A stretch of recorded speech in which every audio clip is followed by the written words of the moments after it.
Hello YouTube, today I'm going to show you what the len function is used for in Microsoft Excel and what a real world application for it is. So briefly, len stands for length. It's going to return the length of the value of a cell, and that's the number of characters. For example, let's add a new column here to my Pokemon spreadsheet called length, and then let's just do a simple formula equals len open parentheses, y2, we want to get the length of y2, close parentheses, enter. That's 12 characters. We can autofill that. So we can see tiny turtle Pokemon is 19 characters, turtle Pokemon is 14 characters. We can count that and confirm. 1, 2, 3, 4, 5, 6, 7, 8, 9, 10, 11, 12 characters long. So why is that useful? What might you use that for? Well, a common use is, say you want to, this classification, the word Pokemon appears after every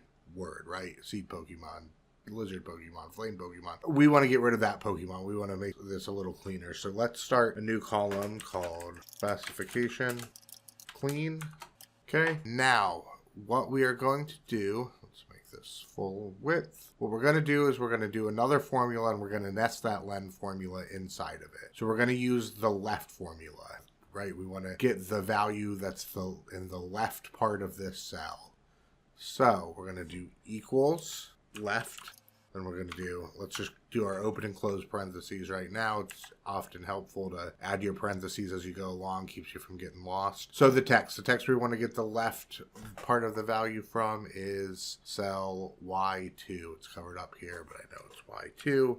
There we go. So we want to get the left part of the cell of Y2. How many characters do we want to get? How many characters from Y2 do we want to get? Well, it depends, right? Each different classification has a different length we're trying to get. We've got seed, which is 4. We've got lizard, which is 6. We've got tiny turtle, which must be 11, I think. So we can't just put a static number in here. What we have to do is we have to get the length of that field and then subtract the word Pokemon from it. So what we're going to do is we're going to get the length of that field. Let's put another set of parentheses in here. This formula is going to get a little complicated. So we're going to do len of y2.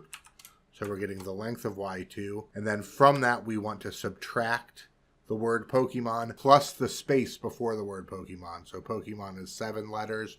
We want to get rid of the space too. So we're going to get rid of 8 characters. Hit enter. There we go. And now we have a nice clean classification column.